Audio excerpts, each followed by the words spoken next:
بأصولهم وفروعهم والآخرين أنفسهم شيء لله الفاتحة. أعوذ بالله من الشيطان الرجيم. بسم الله الرحمن الرحيم. الحمد لله رب العالمين الرحمن الرحيم مالك يوم الدين إياك نعبد وإياك نستعين اهدنا الصراط المستقيم صراط الذين أنعمت عليهم غير المغضوب عليهم ولا الضالين. الحمد لله رب العالمين. الصلاة والسلام على أشرف الأنبياء والمرسلين وعلى آله وصحبه أجمعين.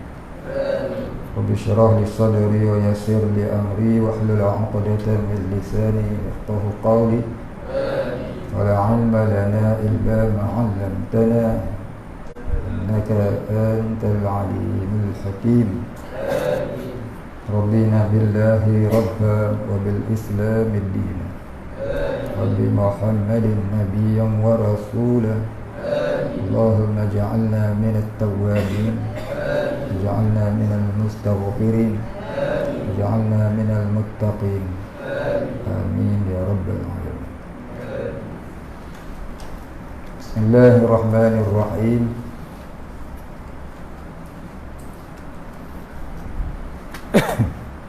Yang seterusnya jenis makhluk, yakni a'yan. Dalam istilah ilmu tauhid, diri makhluk itu dinamakan a'yanun. Diri Allah pula dinamakan zat. Perkara yang berdiri di makhluk, perkara yang berdiri di makhluk, ini perkara yang menumpang pada diri makhluk, dinamakan arad. Yang berdiri dengan zat Allah Ta'ala dinamakan sifat. Arad itu menerima perubahan, sifat pula tidak menerima perubahan. Makhluk itu berjenis-jenis, Allah pula bukan dari jenis. Ni dah kita terangkan dah banyak kali. Dia tak payah nak cerita lagi dah. Jelas ya. Jenis-jenis makhluk.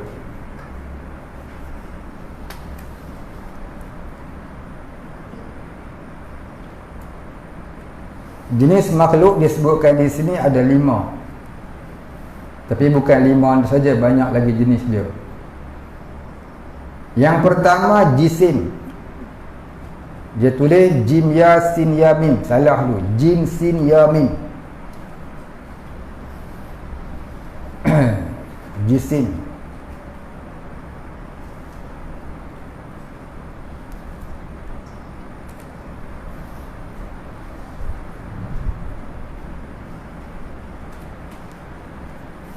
Ataupun jinsin mim, jismun, iaitu benda yang keras, bertongkol, ataupun kita kata pepejal. Yang kedua jismul latif. Itu dia aja salah tu.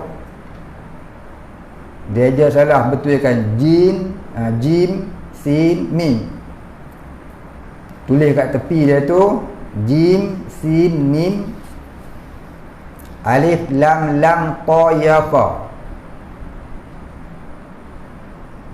Alif, lam, ta, ya, fa. Jismul latifi,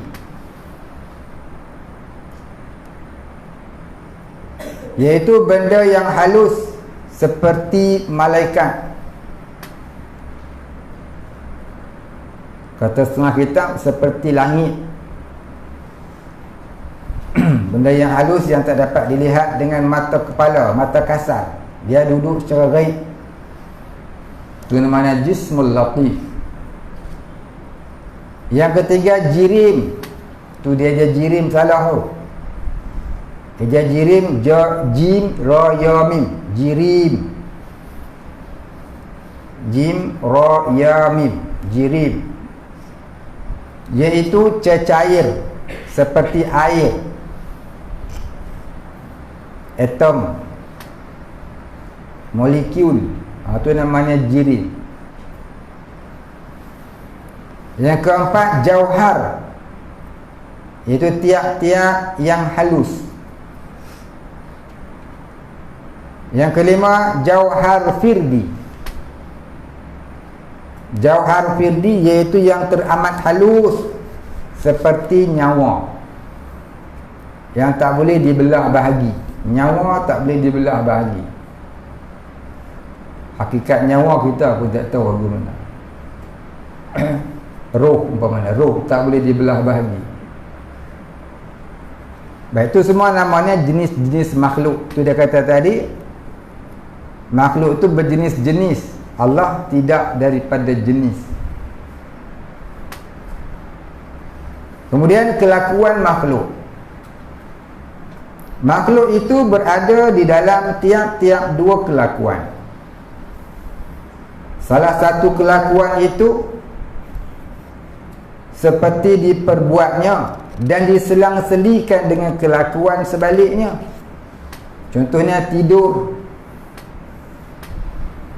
dengan jaga, gerak dengan diam, bising dengan sunyi. Begitu seterusnya. Kalau bising tak sunyi, kalau sunyi tak bising, kalau gerak tak diam, kalau diam gerak. Baru ni dah cerita dah dalam kitab. Tidak boleh dua kelakuan itu berlaku serentak dalam satu masa, siang dan malam umpamanya. Kalau siang tak malam, kalau malam tak siang. Seperti itu juga iman dan kufur. Ada iman taklah kufur. Kalau ada kufur taklah beriman. Jangan faham macam orang Wahabi. Orang Wahabi bodoh sikit. Bukan bodoh sikit, banyak. Pasal apa? Pasal dia kata orang yang mengaku Allah lah yang menjadikan alam, ada padanya tauhid rububiyah walaupun dia seorang penyembah berhala. Tu tak bodoh lagi. Dah ada tauhid, dah ada kufur. Kenapa ada kufur pula? Sembah berhala. Kalau sembah berhala jadi syirik, jadi kufur, tentu tertolak tauhid. Sekadar mengaku Allah menjadikan alam tapi menyembah berhala, tu tak nama dia ada tauhid rububiyah. Tapi itulah fahaman orang Wahabi yang tak apa cerdik, kata bodoh mereka. Baik. Umpamanya, contohnya gerak dan diam, tidur dan jaga, sihat dan sakit,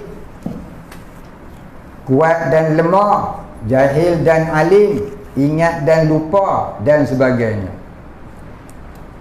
Baik, habis. Kemudian ada jihad. Jihatun. Jihad tu cakap Melayu. Jihad tu cakap Arab, bukan cakap Melayu. Jihatun, buah baris dia. Apa dia jihatun ataupun jihatun? Iaitu bersempadan ataupun had, atau kita kata ada tepi, ada division, ada bahagian. Tiap-tiap makhluk itu mesti ada jihad, iaitu sempadan atau had atau tepi ataupun bahagian ataupun sudut. Allah tak ada jihad, Allah tak ada had, Allah tak ada sempadan, Allah tak ada tepi, Allah tak ada bahagian, Allah tak ada sudut. Itu nak kena Allah dengan makhluk. Selagi ada sudut, ada tepi, ada bahagian, maka itu bukan Allah, itu makhluk. Itu kata tadi, nak kena Allah, kena juga makhluk. Tak kena makhluk, tak kena Allah. Maka jihad itu ada 6, dia kata. Atas, bawah, kiri, kanan, depan dan belakang.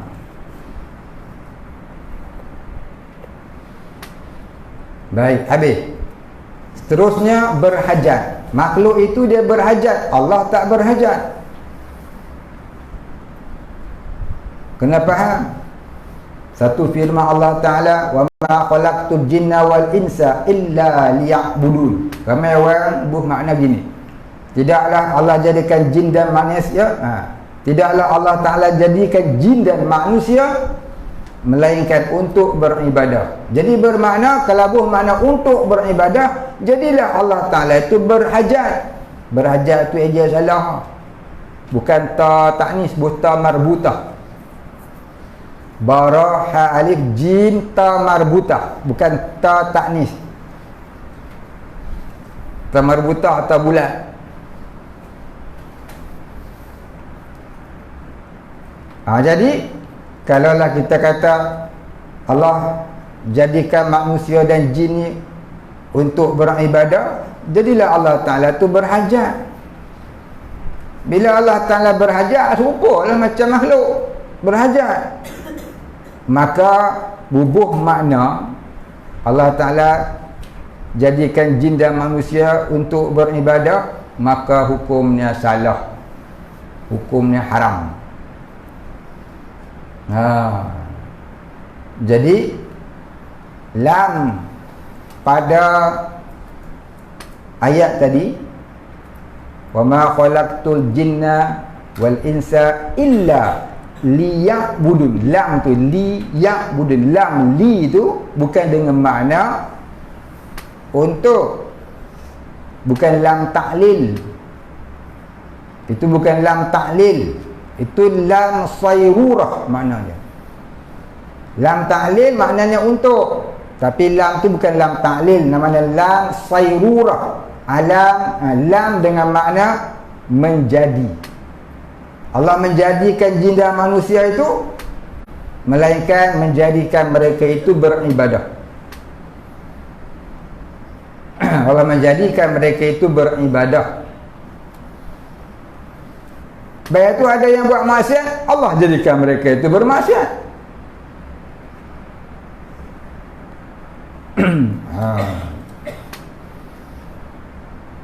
Asal roh ni semuanya kena Allah Ta'ala.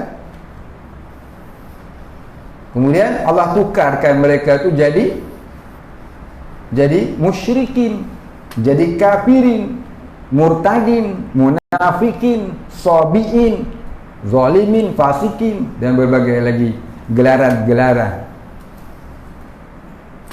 Allah yang jadikan pada hakikatnya. Hakikatnya begitulah. Makhluk itu sentiasa berhajat, itu pun ta marbutah, kepada sesuatu, iaitu berhajat kepada apa? Tempat untuk ia wujud. Berhajat kepada makan atau minum. Berhajat kepada yang menolongnya, iyyaka na'budu wa iyyaka nasta'in. Berhajat kepada rezeki, berhajat kepada kasih sayang, berhajat kepada peraturan hidup, dan lain-lain lagi hajat-hajat, termasuk qada hajat. Semayang ya dah, semayang ya dah, tak semayang tak ada lebih berak. Tu qada hajat, hajat juga Ustaz. Makan berak 1 jam suruh berak, tak habis lagi, sambung lagi tengah-tengah semayang. Itulah dia kehebatan pelajar-pelajar pondok pondok syariah lah, pondok itu lah, pondok dia okey.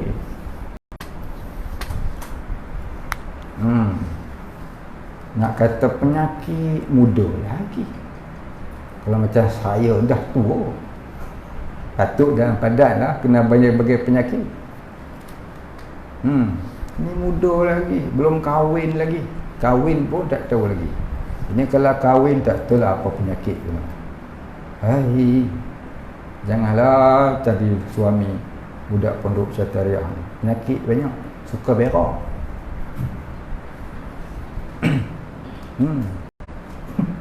Tak tahu. Jangan layan. Baik, hakikat yang menyampaikan segala hajat itu ialah Allah. Allah pula tidak berhajat kepada segala-galanya.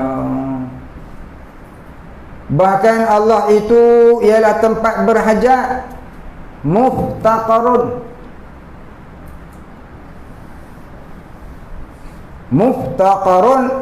ilaihi ma'adahu, ya, tempat berhajat kepadanya oleh segala sesuatu, dan tempat tumpuan segala makhluk. Allahus Samad, ya, Allahus Samad, Allah tempat tumpuan segala makhluk.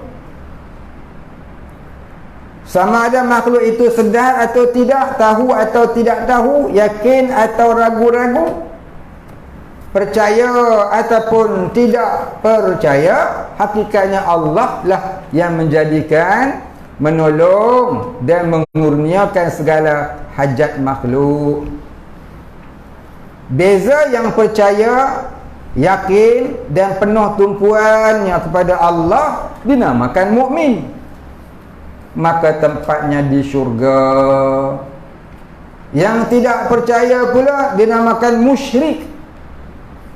Min syin rokaf, tak ada ya tu, eja salah. Kitab ni banyak eja salah, jatuh pun ada. Musyrik, mim syin rokaf, musyrikun, dinamakan musyrik, orang yang mensyirikkan Allah. Tempatnya di neraka. Tu ya beza. Hang percaya, hang mukmin. Tak percaya, kafir. Dah. Kenapa ya? Ada satu lagi. Namanya apa dia? Ahlul fitrah.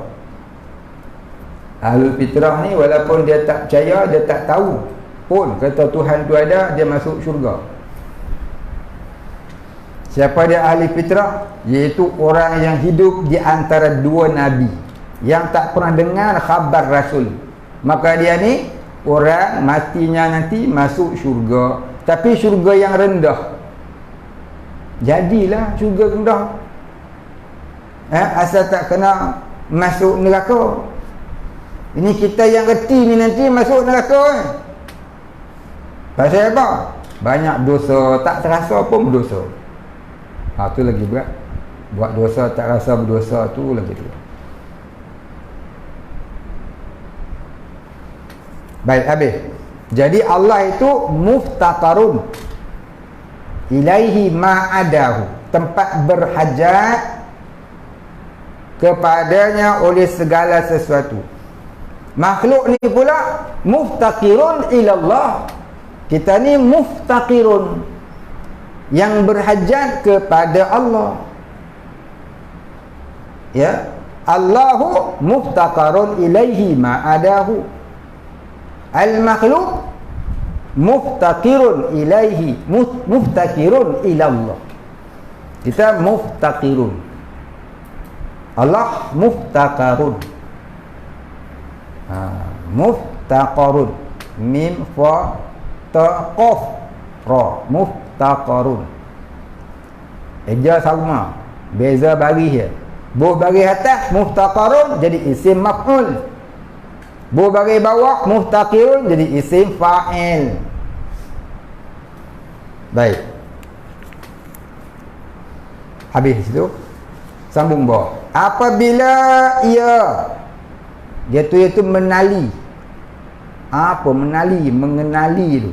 Ngah hilang, potong buang, bubuh ke atas, mim nga nun alif lam ya, mengenali. Mim nga nun alif lam ya, mengenali. Apabila ia mengenali dirinya itu makhluk, iaitu yang dijadikan oleh Allah, maka kenallah ia dirinya itu hamba Tuhan.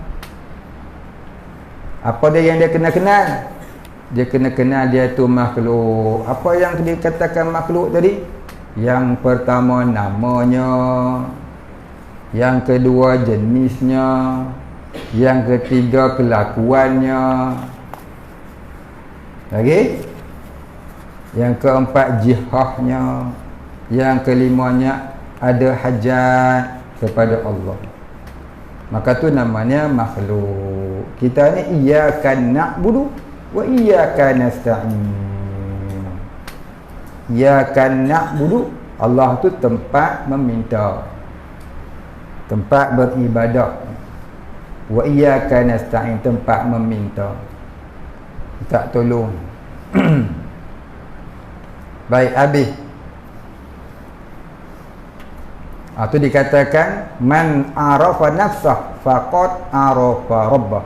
Siapa kenal dirinya, maka kenallah ia akan Tuhannya. Maka jangan bertuhankan pada diri sendiri. Ya. Jangan bertuhankan kepada makhluk. Itulah kita nak kenal Allah, kena kenal makhluk. Nak kenal Al-Khaliq, kena kenal dulu makhluk. Kena makhluk dulu, baru kenal Allah Ta'ala. Itu darjah orang awam, darjah kita ni. Jadi bila dia kenal diri, bahawa dirinya itu hamba Tuhan yang sentiasa berharap kepada Allah, yang yakin Allah lah yang mentakdir dan mentadbir diri. Tak kala itu kenalah ia Tuhannya ialah Allah. Tambah sikit, kenalah ia Tuhannya ialah Allah. Apabila kenal ia akan Tuhannya, maka taatlah ia pada segala perintah Allah. Kita yang tak boleh taat perintah Allah pasal kita tak kenal Allah. Takabur banyak. Orang baca Quran dengan tadabbur, kita baca Quran dengan takabur. Akhirnya Quran tak jadi teman di kubur. Ya. Yang menjadi teman di kubur ialah azab daripada punca tidak taat perintah Allah. Maka baca Quran tu dengan tadabbur, bukan dengan takabur. Kita baca Quran, kita rasa kitalah yang membaca, bukan digerakkan oleh Allah, tu namanya takabur. Kita baca Quran, terasa tak Allah yang menggerakkan lidah kita membaca? Dah. Dia rasa apa? Dia rasa kitalah yang telah membaca 4 kali khatam, 5 kali khatam. Oh, hebatlah aku. Tu takabur nama dia. Orang baca Quran ni dengan tadabbur, makin membaca makin rasa takut pada Allah. Idza dzukirallah wujilat qulubuhum. Apabila disebutkan nama Allah, gemetar hati mereka itu. Ni dah bukan disebut, kita duk sebut tu pun tak gemetar. Tu ambil satu surat saman JPJ ambil. Baik, habis.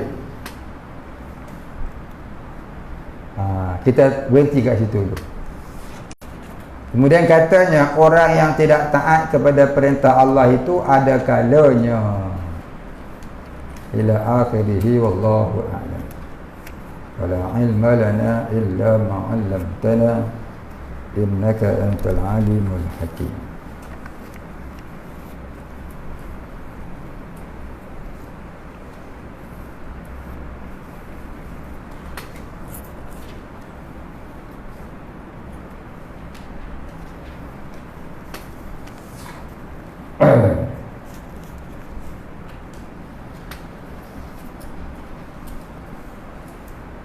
Baik, dia tanya, bolehkah huraikan maksud ayat Quran lebih kurang begini?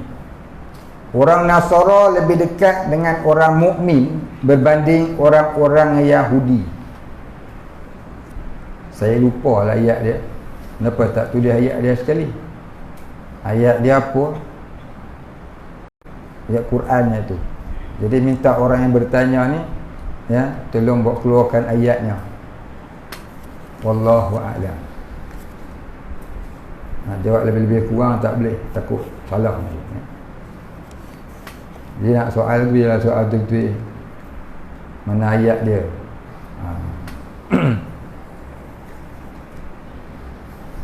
Baik, soalan.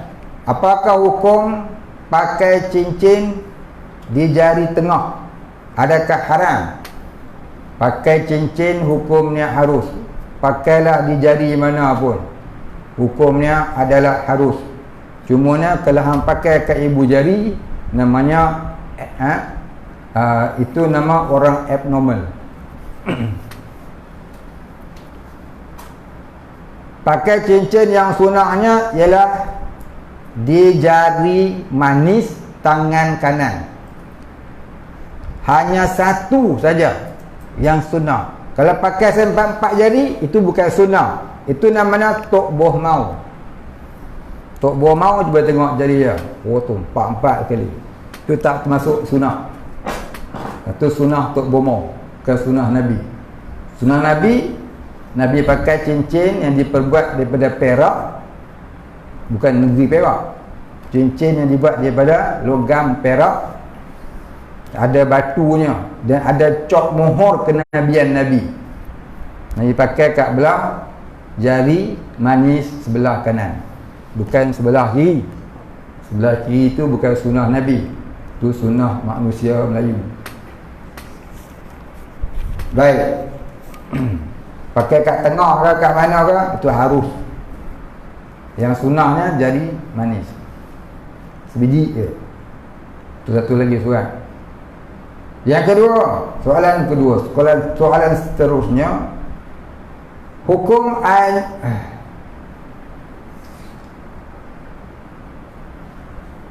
benda Republik ni?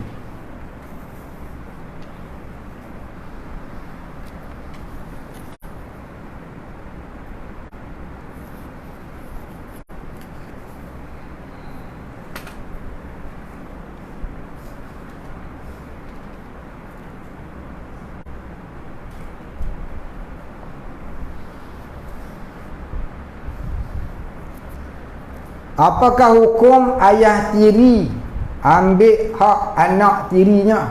Oh. Apa hukum ayah tiri ambil hak anak tirinya? Baik. Contoh, debat contoh ni.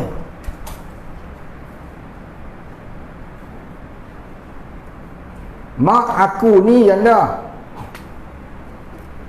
Dia tulis, mak aku ni janda. Oh, dah abang ajak kita. Tiba-tiba ada orang minat kat mak aku. Bagus juga dah. Baguslah janda orang minat. Janda bergetah. Maka kahwinlah mereka.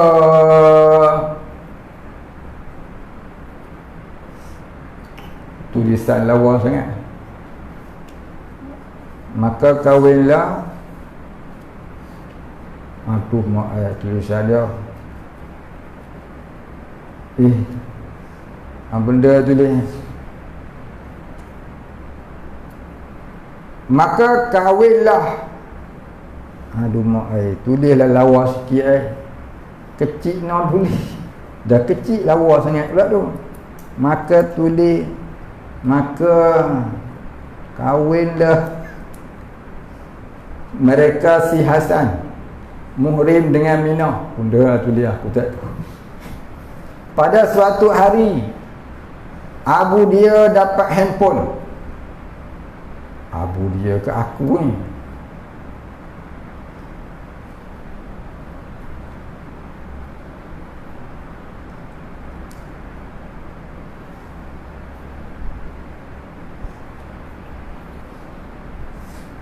Satu hari abu dia dapat handphone. Nak jawab ke nak gelak dulu? Kita gelak dulu. Gelak. Tiba-tiba ayah tiri abu ni, abu pula tadi aku, si Hasan tu. Gelak dulu Ustaz. Nak gelak tak nak macam tu? Gelak dulu. Tak kira gelak susah. Gelak lagi. Tulislah elok sikit. Ambil handphone baru abu ni. Dan dia pakai handphone tu. Adakah boleh ayah tiri abu si Hasan tu ambil handphone baru abu tu?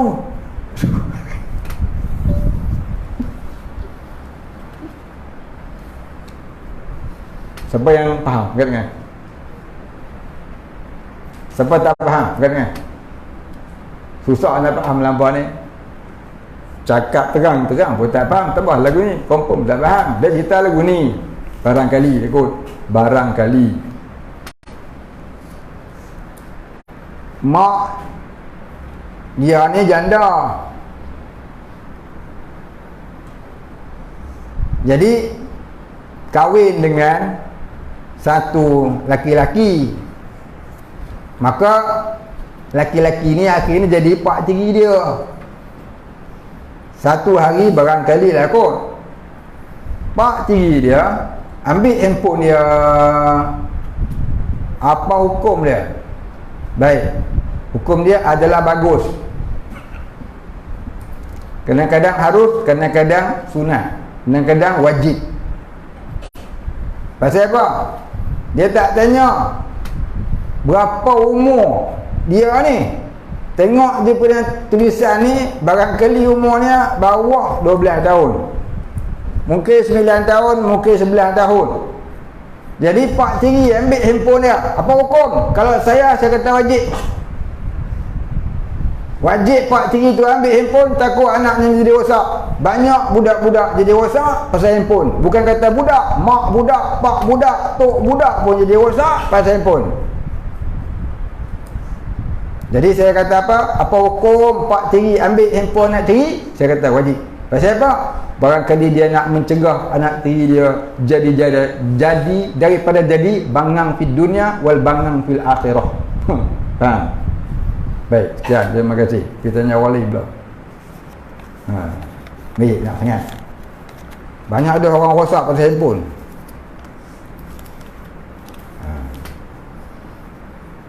Banyak cerai-berai pasal handphone. Dah kahwin tak? Cerai-berai lelaki bini pasal handphone tu. Handphone tu betul-betul dajjal sebelum dajjal yang sebenar. Ya, buat dajjal. Handphone tu sebenarnya tak dajjal. Orang tu mendajjalkan dirinya dengan handphone. Handphone tu baik sebenarnya. Kan dia ada masalah apa. Orang ni. Macam kereta accident mati. Adakah kereta tu yang salah? Kereta tu dia elok-elok bawa geras tak ada apa pun. Berarti buat accident. Siapa yang bawa? Yang bawa tu lah. Yang langgar. Bukan kereta tu salah. Betul tak? Macam dadah. Dadah salah tak? Dadah tak salah. Kadang-kadang harus pun makan dadah. Tu orang telah ubat ada dadah. Yang salahnya kau overdose. Dia tulis kat ubat batuk tu, minum 1 sudu. Kau hantam 3 botol. Baik, habis. Soalan seterusnya, dia tanya, bolehkah terangkan tentang golongan Al-A'raf? Mudah-mudahan eja A'raf ni alif ain ra alif fa. Al-A'raf. Baik. Mudah-mudahan maksud Al-A'raf ni begini. Dalam kitab ni pun ada. Saya tulis. Barangkali yang bertanya tak baca kitab ni. Dia tukar tanya. Baik. Buka kat mula-mula sekali kitab. Siapa golongan Al-A'raf ni? Di akhirat nanti, manusia itu di padang mahsyar terbahagi kepada 3. Yang pertama, Ashabul Yamin. Yang kedua, Ashabul Shimal. Yang ketiga, Ashabul A'raf. Ashabul Yamin iaitu orang yang berat timbangan sebelah kanan, maka dia masuk syurga tanpa melalui neraka.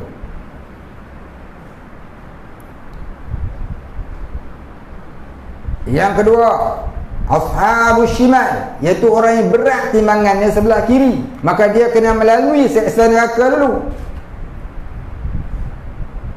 Dan yang ketiga, Ashabul A'raf iaitu orang yang sama berat timbangannya,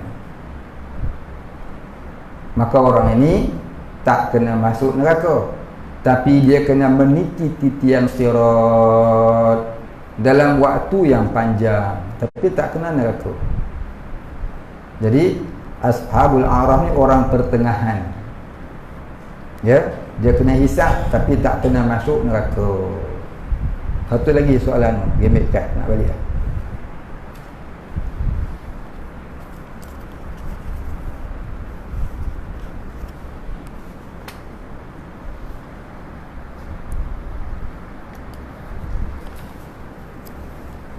Baik, dia tanya, ada tak doa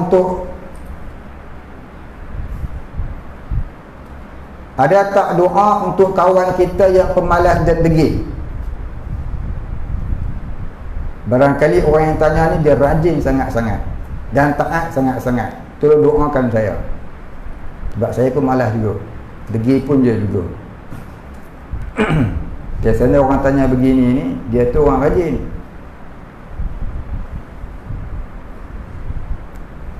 Baik, saya menjawab atas dasar pengalaman saya lah. Bukan bermakna saya ni rajin dan tak degil. Saya pun pemalas juga. Saya pun degil juga. Cuma nak jawab ni atas dasar apa kata ulama dan apa kata guru-guru saya. Dan saya jawab ni atas dasar berkongsi jawapan daripada guru-guru saya. Bukanlah atas makna saya ni lebih baik ataupun saya ni rajin dan tak degil. Kalau orang kata budak tu malas, saya ni 10 kali pemalas daripada dia. Kalau orang kata budak tu degil, barangkali saya 10 kali degil daripada dia. Jadi nak jawab ni atas dasar apa kata alim ulama. Jadi orang yang kita nak doakan supaya dia ni tinggalkan pemalas dan degil, yang pertama doakan untuk diri kita dulu agar kita ni tak tergolong dalam orang yang pemalas dan orang yang degil. Ya Allah, aku mohon padamu, jauhilah aku dari jadi orang yang malas dan orang yang degil. Jadi jadikanlah aku orang yang rajin beribadah dan taat perintahmu. Dan jadikanlah juga sahabatku itu orang yang rajin beribadah, orang yang rajin taat perintahmu, tidak langgar hukum hakammu. Cakap Melayunya tu begitulah. Ya. Cakap begitulah kalau Melayu. Nak cakap yang Arab ni banyak. Tu banyak lagi soalan tu. Oh, pukul 12 dah habis ni. Jadi kalau kita nak baca, jangan niat untuk orang saja, niat untuk kita sama. Nak baca apa? Baca surah Taha ayat 1 sampai 5. Baca kuat-kuat bagi dia dengar. Niat untuk kita dan untuk dia. Jangan duk pandang orang dia malas degil kita dah. Pandang kita pun malas juga. Kita tu rajin sangat ke? Kita tu baik sangat ke tak degil? Kita boleh lebih kurang kot. Cuma sebab kita tua sikit pada dia, orang panggil kita cikgu. Saya tanya dia, orang panggil cikgu, ya, dia kata lah hampa malas. Aku pun sebenarnya malas juga. Cuma tak boleh, tak ada siapa nak marah. Siapa nak marah saya? Dekat sini tak ada orang nak marah saya. Pun ada juga orang marah. Pasal apa? Pasal bodoh. Jadi kita nak baca ayat ni, ayat surah Taha ayat 1, 2, 3, 4, 5. Baca je tu bagi orang tu dengar. Baca kuat-kuat bagi orang tu dengar. Niat supaya Allah jadikan kita ni rajin beribadah dan tak degil perintah Allah, dan juga kepada si fulan tu. Jangan minta ke dia, ya kita dah. Minta dua-dua sekali. Aku pun nak jadi baik ya Allah, aku pun jadi rajin ya Allah. Jadikanlah aku yang rajin beribadah, jadikanlah aku orang taat perintahmu, dan juga kepada si fulan bin fulan. Wallahu a'lam. Tu ada lagi luar. Jadi bila kita ni rajin sikit pada dia, pandai sikit pada dia, jangan duk rasa kita ni rajin, kita ni pandai. Kita ni pun kalau Allah tak gerakkan, seolah-olah nampak macam rajin, barangkali kita lebih teruk pada dia.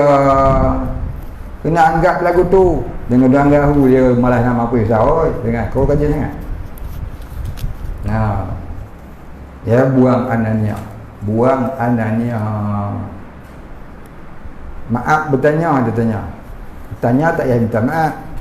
Tanya je lah. Dia tanya macam mana nak perbaiki perangai diri sendiri. Ni susah nak jawab ni. Dalam Quran dia kata, wa alhiqni bis-solihin, wa alhiqna bis-solihin, dan perhubungkanlah kami dengan orang soleh. Maknanya kita nak baik diri sendiri, kena banyak kawan dengan orang baik-baik. Sebab kita ni akan terikut dengan kawan kita. Kalau kawan kita tu ungkar, kita pun jadi ungkar kuasa dua. Kalau kita punya kawan tu orang rajin solat, maka kita pun kata dia rajin solat. Itulah dia, cari kawan. Kawan rajin melepak, jadi melepak lah kita. Baik. Dia tanya, jin, syaitan, apa yang kena ikat waktu bulan puasa? Dalam kitab Baijuri, dia kata, dalam hadis ya, dalam hadis Nabi kata, wasufidatis syayati. Satu hadis lagi dia kata,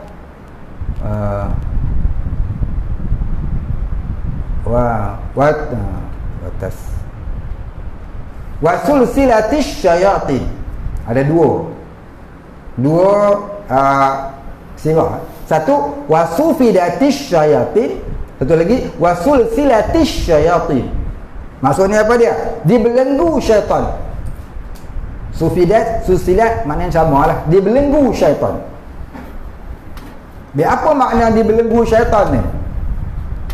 Maka ulama-ulama hadis bersalah-salahan pendapat pada memberi pengertian makna ya syaitan tu dibelenggu pada bulan Ramadan.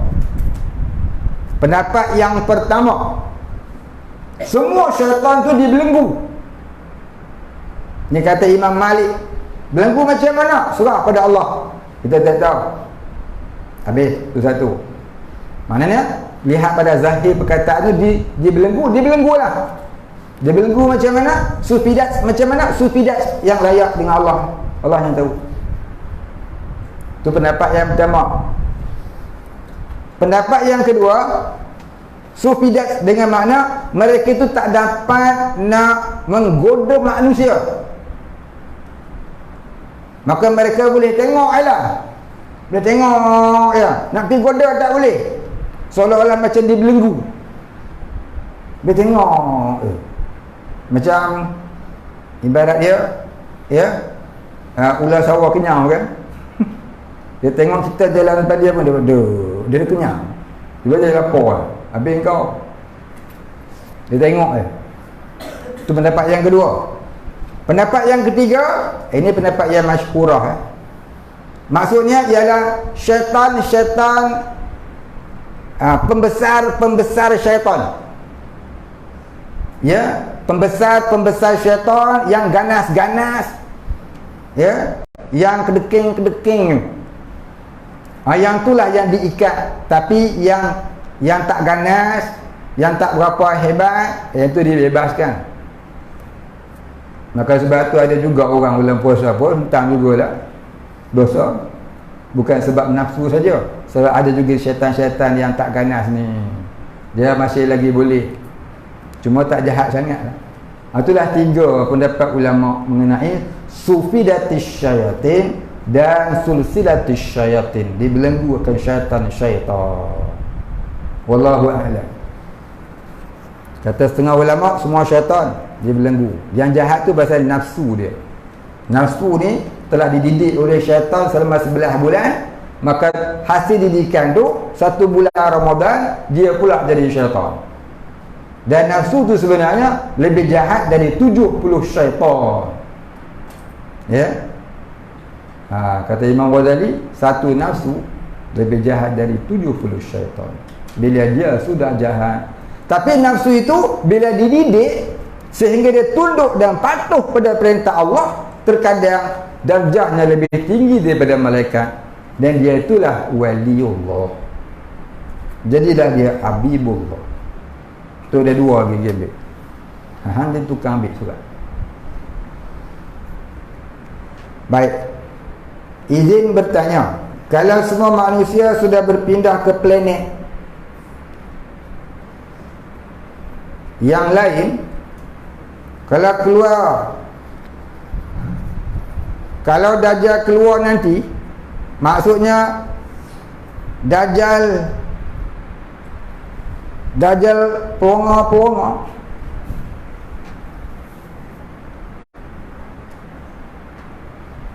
Dajjal pelonga-pelonga atau ikut manusia berpindah. Confuse nak buat apa? Aku pun tak tahu nak jawab apa.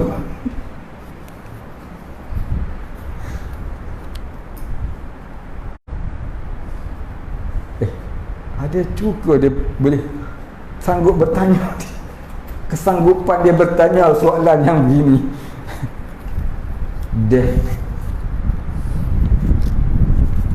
Very impossible, very difficult to answer this question.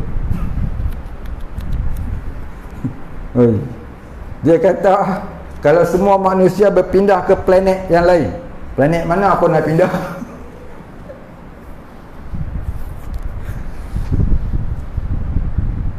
Di planet mana ni? Planet Mustari. Planet Mustari tu nak pergi saja 3 tahun perjalanan.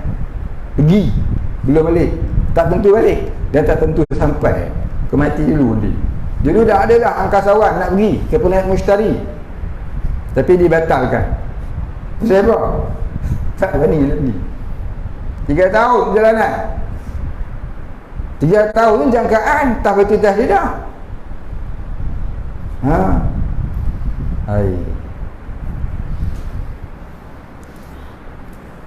Jadi nak jawab juga lah. Dia tanya kan, dia tanya nak kena jawab lah. Dia kata kalau semua orang dah pindah ke planet lain, adakah Dajjal nanti keluar, dia akan ikut manusia tu pergi planet tu kah?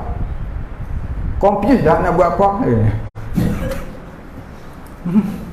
Saya lagi confused nak jawab soalan ni. Baik, kita kata gini, di dalam takdir Allah, ya, di dalam ibraz takdir Allah, dalam kenyataan takdir Allah, manusia itu tak akan berpindah ke planet lain. Manusia itu akan duduk di bumi ni lah. Dan barang siapa yang umurnya panjang atau sampai di zaman Dajjal, antara dua, sama ada dia akan mengikut Dajjal ataupun dia akan mengikut Al-Mahdi Al-Muntazar. Siapa yang mengikut Dajjal jadilah kafir, wa a'udzubillah. Dan antara manusia di dunia ni tak akan selamat, tak akan yang duduk tengah-tengah. Dia akan duduk antara dua, sama ada jadi orang mukmin, jadi pengikut Al-Mahdi Al-Muntazar, ataupun jadi pengikut Dajjal, jadilah dia orang musyrik. Nak ke planet lain, itu menyalahi ibraz takdir Allah. Ya, menyalahi kenyataan takdir Allah, menyalahi syarak. Tak akan berlaku begitu, tak akan berlaku. Tak akan berlaku kita nak pergi planet lain pasal takut ke Dajjal. Tak akan berlaku. Tak akan berlaku. Ini wajib kita percaya. Rasanya ada khabar hadis yang akan datang di akhir zaman Dajjal, yang akan menyesatkan manusia mengaku dirinya Tuhan. Tak ada pula disebutkan dalam hadis ada orang yang selamat kerana pergi ke planet lain. Tak ada. Baik, habis. Jadi itu kita kena percaya. Baik, soalan turunnya. Ada soalan lagu tu ya. Ni mesti orang ni imajinasinya ni hebat ni. Dia nak cerita apa? Angkasa apa? Nak cerita kapal angkasa orang kali. Baik, apakah hukumnya mengagihkan pembayaran zakat tanaman padi atau fitrah ke tempat lain? Contoh, buat bendang di tempat A, bayar zakat di tempat B. Kerana di tempat A kurang golongan yang layak menerima zakat, hukumnya harus memindahkan membayar zakat ke tempat lain kalau di tempatnya tak ada orang yang layak menerima zakat. Baik, tu satu lagi jatuh. Asal hukum bayar zakat ni dalam kitab fiqh kata Imam Syafi'i wajib dibayar di tempat ia bekerja. Di mana dia kerja? Negeri Sembilan. Wajib dikeluarkan Negeri Sembilan ni. Dia nak keluar tempat lain tak boleh. Itu asal hukum. Dan kalau pemerintah tu, kalau perintah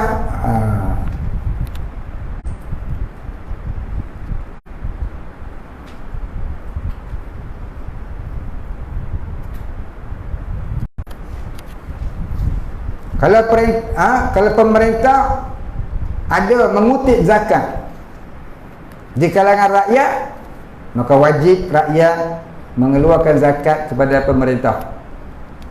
Haram dia keluarkan zakat terus kepada asnaf.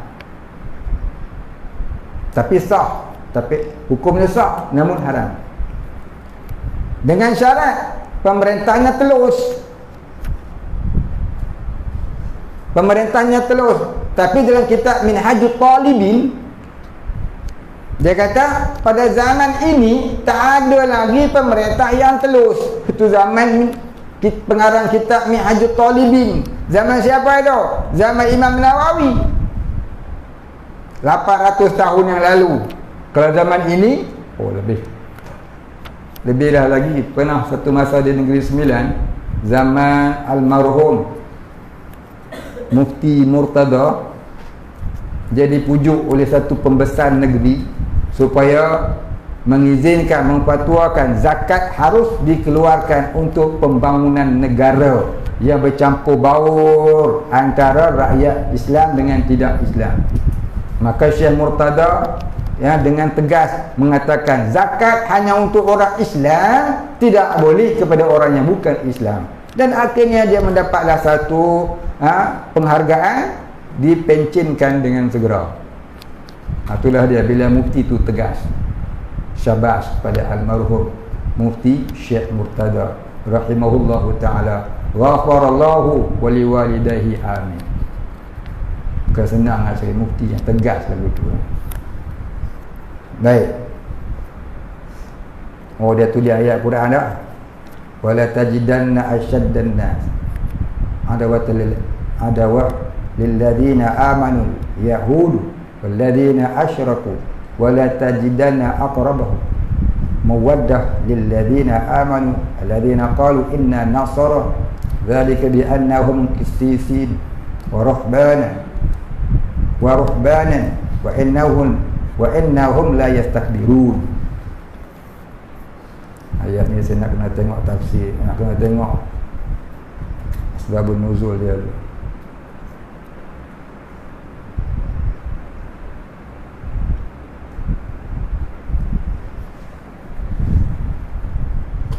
Saya tangguhkan malam besok saya jawab ni.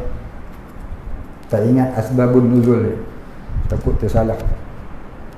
Nak tengok asbabun nuzul ayat, sebab-sebab turun ayat ni. Ya. Pasal dia ada ruhbanan. Ruhbanan ni kalau dalam orang-orang Yahudi, ahli ibadahnya namanya rahib. Orang-orang zaman Nabi Muhammad, ahli ibadahnya namanya abid. Ya, rahib dan abid. Maka dikehendaki di sini dalam surah Al-Baqarah ada sebut tentang orang-orang Nasara dan orang-orang Yahudi. Nanti saya tengok balik, tak ingat asbabun nuzul dia. Minta tangguh malam besok insya-Allah. Baik, soalan seterusnya, kalau ada nyamuk hisap darah kita dan kita biar nyamuk itu hisap darah kita dengan niat sedekah dapat pahala, tak disuruh lah. Tak disuruh kita bersedekah kepada binatang yang boleh membawa penyakit.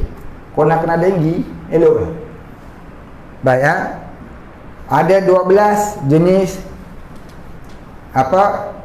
haiwan, termasuklah serangga, yang sunat kita bunuh. Antaranya ialah nyamuk. Jadi nyamuk ni sunat dibunuh, bukan sunat disedekahkan darah pada dia. Nyamuk ni sunat dibunuh, bukan sunat disedekahkan darah pada dia. Maka kamu niat sedekah, tak dapat pahala, dapat dosa. Sebab apa? Benda tu sunat dibunuh, yang dibagi apa? Macam orang bela bela ular sawak. Bela ular sawak, hari-hari bagi makan ayam 2 ekor, hukumnya haram.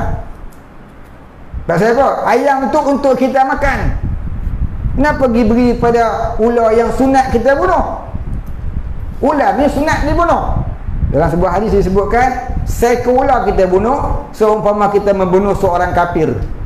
Tapi orang hari ni dia bela ular. Sebab tak kena ngak padan tu. Nabi suruh bunuh. Tapi ada satu orang dalam Negeri Sembilan juga, orang alim tu, dia bela ular. Dia bela ular albino. Dia bagi makan apa tak tahu. Saya pernah tengok dia. Tak tahu lah mana dia belajar boleh bela ular, wallahualam. Yang satu lagi soalan. Lewatlah ni last ni, nak bagi last pasal dah 11.30. Lama-lama sangat.